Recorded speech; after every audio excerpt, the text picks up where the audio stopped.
मलकापूरमध्ये जाऊया। केंद्रीय गृहमंत्री अमित शहा बोलतायत। जितनी गारंटियां कर्नाटक में दी पूरी नहीं हुई है, जितनी गारंटी उन्होंने हिमाचल में दी पूरी नहीं हुई है, और जितनी गारंटी उन्होंने तेलंगाना में दी वो भी पूरी नहीं हुई है। भाइयों बहनों, ये महाविकास अघाड़ी की गारंटी ये झूठ की गारंटी है। महाविकास अघाड़ी की गारंटी ये भ्रष्टाचार की गारंटी है, और महाविकास अघाड़ी की गारंटी ये भाई भतीजावाद और तुष्टीकरण की गारंटी है। मुझे बताओ सारे लोग, ये कश्मीर जो है हमारा है या नहीं है? अरे जोर से बोलो, है या नहीं है? मोदी जी ने कश्मीर से धारा 370 को समाप्त कर दिया। भाइयों बहनों, सालों से पूरा देश राह देखता था कि कब कोई नरबंका आएगा और धारा 370 को समाप्त करेगा, और मोदी जी ने धारा 370 को समाप्त कर दिया। भाइयों बहनों, जब मैं पार्लियामेंट में धारा 370 का बिल लेकर खड़ा हुआ, इस शरद पवार, राहुल बाबा, ममता दीदी, अखिलेश यादव, स्टालिन जी, सारे के सारे काऊ काऊ काऊ काऊ काऊ काऊ करने लगे और कहने लगे कि मत हटाइए, मत हटाइए। मैंने बोला क्यों ना हटाए भाई? तो उन्होंने कहा कश्मीर में खून की नदियां बह जाएगी। अरे राहुल बाबा, 6 साल हो गए, 6 साल, खून की नदियां छोड़ो, किसी की कंकर चलाने की हिम्मत नहीं है। कंकर चलाने ये नरेंद्र मोदी सरकार है। आज कश्मीर में नेशनल कॉन्फ्रेंस की सरकार बनी, एक कांग्रेस पार्टी इनकी साथीदार है। इन लोगों ने कश्मीर में प्रस्ताव पारित किया कि हम 370 को वापस लाएंगे। राहुल बाबा, शिवाजी महाराज की धरती पर खड़ा रहकर मैं कहता हूं, आप तो क्या, आपकी 4 पीढ़ी भी 370 वापस नहीं। भाइयों बहनों, मोदी जी ने देश को सुरक्षित करने का काम किया। 10 साल तक यूपीए की सरकार थी, सोनिया मनमोहन की सरकार थी। 10 साल तक आए दिन ये पाकिस्तान के आतंकवादी आते थे, बम धमाके करते थे और आराम से चले जाते। कोई कुछ नहीं करता था, क्योंकि उनको वोट बैंक की लालच है, वोट बैंक की। अब मोदी जी को आपने 2014 में प्रधानमंत्री बना दिया, उरी और पुलवामा में हमला हुआ, मोदी जी ने 10 ही दिन में पाकिस्तान के घर में घुसकर सर्जिकल स्ट्राइक और एयर स्ट्राइक कर आतंकवादियों का सफाया। माताओं, भाइयों, बहनों, मुझे बताओ जरा, ये अघाड़ी देश को सुरक्षित रख सकती है क्या? जोर से बोलो, रख सकती है क्या? ये अघाड़ी महाराष्ट्र को सुरक्षित रख सकती है क्या? इनकी वोट बैंक की लालच उन कुछ भी कराने के लिए उनको तैयार कर देती है। भाइयों बहनों, नरेंद्र मोदी जी ने देश को सुरक्षित किया है। नरेंद्र मोदी जी ने देश को समृद्ध किया है। हमारा देश का अर्थतंत्र सोनिया मनमोहन की सरकार में 11वें नंबर था। मोदी जी ने 10 ही साल में 11वें नंबर से 5वें नंबर पर लाने का काम नरेंद्र मोदी जी ने। अरे क्या खुश हो जाते हो भाई, 5वें नंबर से खुश हो। मैं बताकर जाता हूं 2027 में हमारा अर्थतंत्र दुनिया में 3रे नंबर का अर्थतंत्र बन जाएगा। भाइयों बहनों, ये अघाड़ी ने तुष्टीकरण की इंतहा कर दी। मुझे बताओ जरा, अयोध्या में राम मंदिर बनना चाहिए था या नहीं बनना चाहिए था? अरे जोर से बोलो भाई, बनना चाहिए था या नहीं बनना चाहिए? 70 साल से एक कांग्रेस पार्टी राम मंदिर के मसले को अटकाती रही, लटकाती रही, भटकाती रही। मोदी जी को आपने प्रधानमंत्री बनाया, 5 ही साल में केस भी जीता, भूमि पूजन भी किया, मंदिर भी बनाया और प्राण प्रतिष्ठा कर कर जय श्री राम कर दिया। और इस दीपावली को 550 साल के बाद इस दीपावली को रामलल्ला अपने भव्य मंदिर में बैठे हैं। और केवल राम मंदिर नहीं, औरंगजेब ने काशी विश्वनाथ कॉरिडोर तोड़ा था, मोदी जी ने काशी विश्वनाथ कॉरिडोर को भी फिर से बनाया। और टूटा हुआ सोमनाथ का मंदिर नया तो बन ही चुका था, अब मोदी जी के नेतृत्व में सोमनाथ का मंदिर सोने का बन रहा है। भाइयों बहनों, सोने का बन रहा है। भाइयों बहनों, अभी ये नाना, बैठ जाओ भैया, बैठ जाओ, देख लिया तुझे, बैठ जाओ, कैमरा में भी आ गए, बैठ जाओ, अरे बैठ जाओ यार।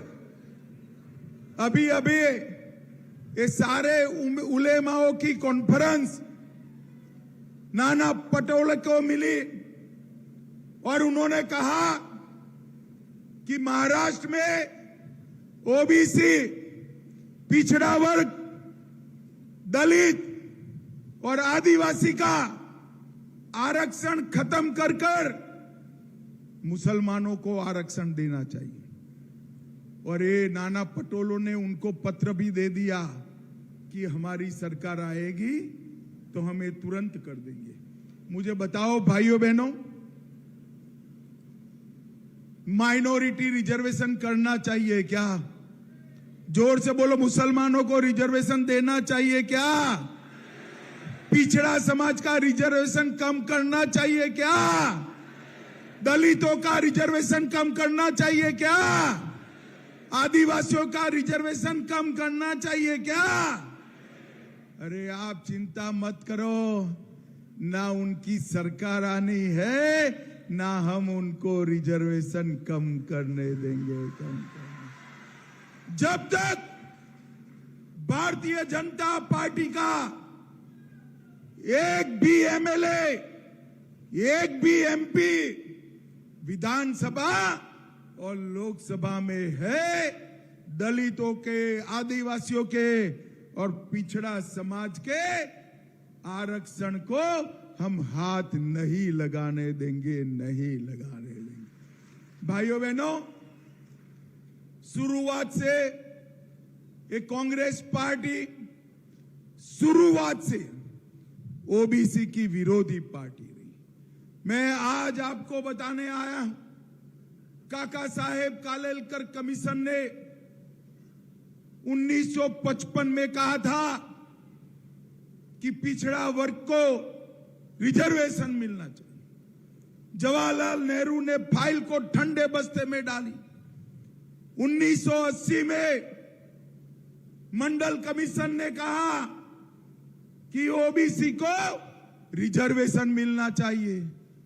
इंदिरा जी ने फाइल ठंडे बस्ते में डाली और जब मोदी जी आए, उन्होंने केंद्र की सभी संस्थाओं में पिछड़ा वर्ग को 27% रिजर्वेशन देने का काम नरेंद्र मोदी जी ने किया। नरेंद्र मोदी जी ने पिछड़ा वर्ग आयोग को संवैधानिक दर्जा देने का काम नरेंद्र मोदी जी ने किया। इसके साथ साथ मोदी जी ने कई सारे एडमिशन में आगे बढ़ते हुए रिजर्वेशन देने का काम किया। भाइयों बहनों, ये महाविकास अघाड़ी का मतलब है विरोध करने वाली अघाड़ी। मुंबई मेट्रो आ रही थी, उद्धव ठाकरे की पार्टी ने विरोध किया। धारावी प्रोजेक्ट बन रहा है, इन्होंने विरोध किया। Wainganga Nalganga river linking project आया, इन्होंने विरोध किया। बुलेट ट्रेन का विरोध किया, कोस्टल रोड का विरोध किया, पुणे आउटर लिंक रोड का विरोध किया। ढेर सारे विकास के काम ये अघाड़ी ने रोक कर रखे हैं। भाइयों बहनों, मैं आज यहां आया हूं तब अघाड़ी के नेताओं को पूछना चाहता हूं। 2004 से 14 तक 10 साल तक महाराष्ट्र और दिल्ली दोनों जगह ये महाविकास अघाड़ी की सरकार थी। मैं अघाड़ी के नेताओं को पूछने आया हूं, 2004 से 14 तक आपने महाराष्ट्र के विकास के लिए केंद्र से कितना पैसा दिया? मुझे बताओ भाई, जवाब उन्होंने देना चाहिए या नहीं देना चाहिए? जोर से बोलो, देना चाहिए या नहीं देना चाहिए? मैं पूछ कर थक गया, मगर जवाब नहीं देते। मगर मैं भी बनिए का बेटा हूं, आज हिसाब लेकर आया हूं भाई। सुनना है क्या? देखिए, 10 साल में सोनिया, मनमोहन, शरद पवार की सरकार ने महाराष्ट्र को 2004 से 14 के बीच में 1,91,000 करोड़ रुपया दिया। कितना दिया? 1,91,000 करोड़। बोलिए तो कितना दिया? बरोबर 1,91,000 करोड़। और मोदी जी ने 4 से 14 में उन लोगों ने 1,91,000 दिया। मोदी जी ने 14 से 24 में 10,15,890 करोड़ रुपया देने का काम नरेंद्र मोदी जी ने। पवार साहब, जरा उत्तरी महाराष्ट्र में आइएगा तो हिसाब दीजिएगा, विदर्भ में आइएगा तो हिसाब दीजिएगा। इसके अलावे मोदी जी ने वाढवण पोर्ट 70,000 करोड़ से एक एशिया का सबसे बड़ा पोर्ट बनाने का काम नरेंद्र मोदी जी ने किया। भाइयों बहनों, आज ही मैं संकल्प पत्र घोषित कर आया हूं। इसी के कारण मुझे आने में देरी हो गई। ये बहनें बैठी है, लाडली बहन योजना का 1500 रुपए का चेक मिलता है या नहीं मिलता है? जरा जोर से बोलो, मिलता है या नहीं मिलता है? ये अघाड़ी वाले इसका विरोध कर रहे हैं, उनको विरोध करने दो। मैं बताता हूं, फिर से महायुति की सरकार बनाइए। 1500 रुपए की जगह हम 2100 रुपए का चेक देने का काम करेंगे। मोदी जी, एकनाथ जी और देवेंद्र जी की सरकार किसानों को 12,000 रुपया हर साल देती है। आप महायुति की सरकार बना दो, 12,000 की जगह 15,000 रुपया किसानों को देने का काम भारतीय जनता पार्टी करेगी। एमएसपी पर ये अघाड़ी वाले खरीदी नहीं करते थे। किसानों का धान, सोयाबीन, गेहूं कपास अब हमने तय किया है कि हम खरीदी तो करेंगे, इसके अलावे 20% ज्यादा दाम किसानों को चुकाने का काम भारतीय जनता पार्टी करेगी। वृद्धावस्था पेंशन, विधवा पेंशन और दिव्यांगों का पेंशन 1500 से बढ़ाकर 2100 किया जाएगा।